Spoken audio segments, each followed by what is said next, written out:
যাতে ইন্টারন্যাশনাল অডিয়েন্সের কাছে পৌঁছায়। সো আপনারা যদি মনে না করেন আমি ইংলিশেই বলবো। We are all concerned, of course, about what is happening in Bangladesh. We have discussed all the concerns. I would like to go through them a little bit. Obviously, we cannot talk about what is happening in Bangladesh without understanding what happened. And this is a question that comes up all the time. There are many different versions of it. There are most that blame the Awami League. I would like to present what really happened at that time to begin with. You see, we had protests in Bangladesh, which really the student movement, the quota demands, they were not unreasonable. They were a legitimate demand. The old quota, it was frankly quite archaic and didn't make sense. However, our government, the fact that most people don't know is that our government had removed those quotas years ago. It was the courts that reinstated those quotas based on a case by the families of freedom fighters. Where our government failed was in the communication and the messaging. We did not say anything about it at all. We left it up to the courts. And this let the movement brew. That was failure number one on our part. Then you had the opposition, the Islamists, and even our good old CIA jump in, turn the movement violent. You had militants who were armed start attacking police stations. And if you listen to the audio recordings of my mother that were presented in court, you hear the discussions about armed militants attacking police stations. And at that point, the situation became violent. There were innocent protesters, innocent civilians that were hurt. All deaths are regrettable. Our government did not want any deaths, but it happened. The violence was initiated by the militants, not by the government. Anyhow, we are here today to talk about the future, the current situation. You've seen in the past year and a half, we've had an unelected regime holding on to power without any mandate. Not just that, one of the first things this regime did was release all convicted terrorists from prison. These were terrorists who had been convicted of attacks such as the attacks on the Holy Artisan Bakery in 2016, of the killing of bloggers, of the killing of a local US Embassy staff member. Our Awamileague government hunted them down, arrested them, tried them, sentenced them to jail. But this regime released them. And why did they do that? Because this regime is backed by the Islamists, by the extremists. They form the nucleus. I've been asked this again. Do you think the protesters were Islamists and militants? No. The protesters themselves weren't Islamists and militants. But the Islamists and militants jumped in behind the protests because they have been on television in Bangladesh, on Facebook, taking credit that if we did not cause violence, if we did not kill the police, if we did not burn down structures, the revolution would never have succeeded. They have said that openly. And so then, Yunus and the regime, they owe a favor to the Islamists. They are backed by the Islamists. And the current regime in Bangladesh is essentially an Islamist regime. The Islamists are already in power in Bangladesh. They try to defer blame for the violence on mob justice. Yunus's own spokesperson refers to them as pressure groups. So they exert pressure on behalf of the government for the government's agenda by beating people up and killing them. Judges, if you don't rule the way we want, we will surround your house and threaten to beat you up. Anyone who speaks against us, including the media, we will beat you up, burn down your media house. It happened right during August of 2024. Several progressive television and news outlets were burnt down. And more recently, the two largest dailies, the Prothom Alo and Daily Star, their offices were set on fire. Now you have elections. You have everyone, many people within the country sort of have a sense of relief that if the elections happen, at least we will be saved from this regime. But what is the reality of the situation? The reality of the situation is that they blame the Awami League. We have to ban the Awami League because the Awami League kills students. I take full responsibility for that. Many students, innocent people died during the protests. But many police officers, many of our own activists were also killed. The UN report lists 1,400 killed. But the UN report includes hundreds killed from August 5th to August 15th. 10 days after our regime, after our government was no longer in power. Those were our activists. Those were police officers.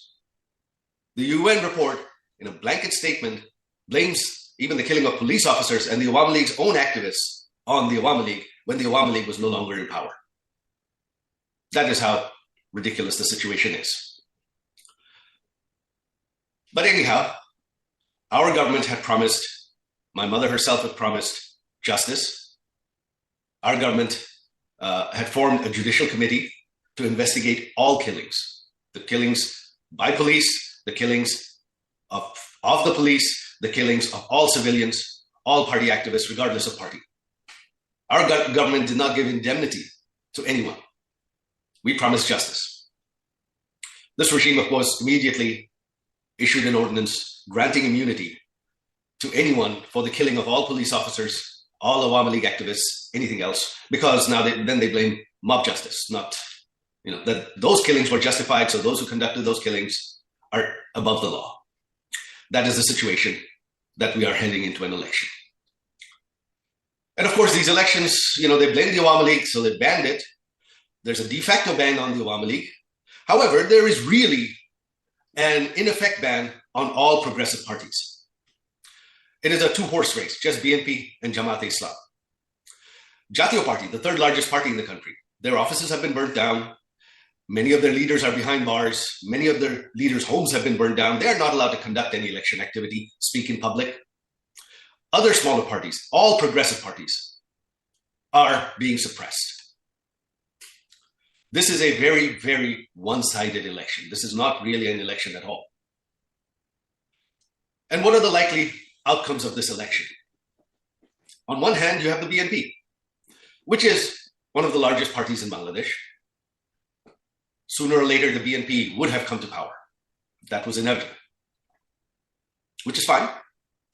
However, here is a point to note. You see,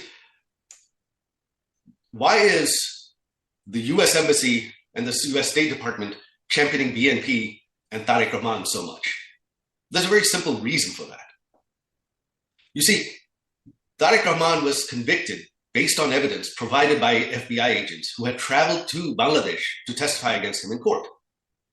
So the US has plenty of evidence to charge him with corruption and other things. They have chosen not to do that. Why? Because they have that in their hand. Under US law, the US takes upon itself the power that they can charge any foreign person in any country, including a head of state, and go arrest them. They have done that several times. In Panama, even recently in Venezuela. I'm not debating whether those people deserved it or not, but the fact is the US can do that. So what does that make the BNP?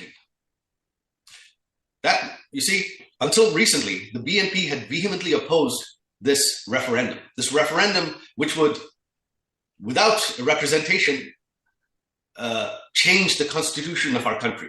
You see, our constitution has no scope for a referendum. Our courts have ruled that the referendums the military dictators held in the 80s and 90s were unconstitutional. Yet this regime is trying to hold a referendum again. Even though it's not in the constitution, courts have ruled that the referendums are unconstitutional. Because that is the only way they can legitimately try to legitimize amending the constitution.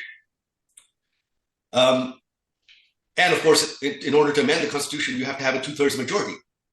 Well, if it was a fair election, it's almost impossible for one party to win a 2/3 majority on its own. There would have to be compromise. In this scenario, there isn't.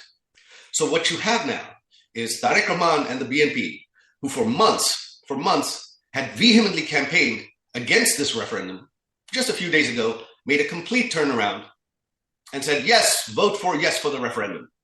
Until now, they'd been telling their voters to vote no.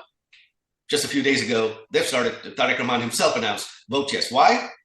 because the Americans really want this referendum. The State Department really wants this referendum. Why? It weakens the powers of the prime minister. It weakens the government. It makes a single party government almost impossible, so that there would always be a coalition government in Bangladesh, which would always be a weak government that can be controlled. And Tariq Rahman at this point really has to follow the bidding of the US Embassy in Bangladesh, and even when he's prime minister, he will have to continue to do that, because if not, the US can always bring up the corruption charges against him and simply arrest him from Bangladesh and put him in prison in the United States. This really is the dream scenario for the US State Department, to have a prime minister whom they have that much control over that they can arrest anytime and bring to their prison, in which case he cannot dare go outside anything they ask. On the other hand, you have Jamaat. Now, mind you, historically, Jamaat has never had much of a vote base. Jamaat polls at 5 to 10% in the country. They have 5 to 10% vote throughout the constituencies, but they have very few stronghold constituencies. If the Awamileague were running, Jamaat would be confined to 5, maybe 10% of the seats. Even without the Awamileague running, their poll numbers are at about 17%. So 10 to 15% of the seats is the maximum that Jamaat can hope to achieve with all parties running, which is why it was really critical for this regime that is backed by Jamaat to ban the Awamileague. Their polls conducted by everyone else, showed that BNP wasn't really gaining in popularity. BNP stuck at about 20%. Jamaat is stuck 15 to 20%. That's only 40 or so percent of the vote. There's over half the country that is either undecided, or in the last few polls, almost 18, 20% refuse to say who they're going to vote for. Now, why are these people refusing to say? Because there's such a climate of fear that if they say they want to vote for the Awamileague, they are likely to be attacked. And even in this climate of fear, 11% said they would vote for the Awamileague, which is why it was critical for this regime to ban the largest progressive party, because there was actually a possibility that the Awamileague, in a free and fair election, the Awamileague might actually win. They could not take that risk. So now Jamaat is hoping that because they are within a few percent of the BNP, that perhaps if they can rig the elections a little bit, they can come to power. You've already seen this regime, for the first time in the history of Bangladesh, has allowed postal votes. Now, why have we not done postal votes in Bangladesh before? Because in Bangladesh, unlike other countries, it is very, very difficult to verify postal votes. You have no idea where those votes went, who filled them out, who sent them back. They're just tied to an NID number. And already there have been many videos that have surfaced online of thousands and thousands of postal votes, especially in Middle Eastern countries, at one location being opened and being pre-filled for Jamaat and for yes in the referendum by groups of people. That is what is the reality. And why use postal votes? Because if you do regular ballot stuffing during election day, it's too visible. Too many cameras, too many journalists. That will be too noticeable. Postal ballots, foreign observers have no insight. Journalists don't get to see. They have nothing. They just get the count from the election commission, and they have to believe it. So we have the issue of what happens if Jamaat comes to power. Well, regardless of whether Jamaat comes to power or not, without the Awamileague and the progressive parties, Jamaat is going to gain. Jamaat is going to gain outside influence in Bangladesh, which they would have no chance of otherwise. From where they might have had 10, 15, 20 seats maximum, now who knows? They're going to perform far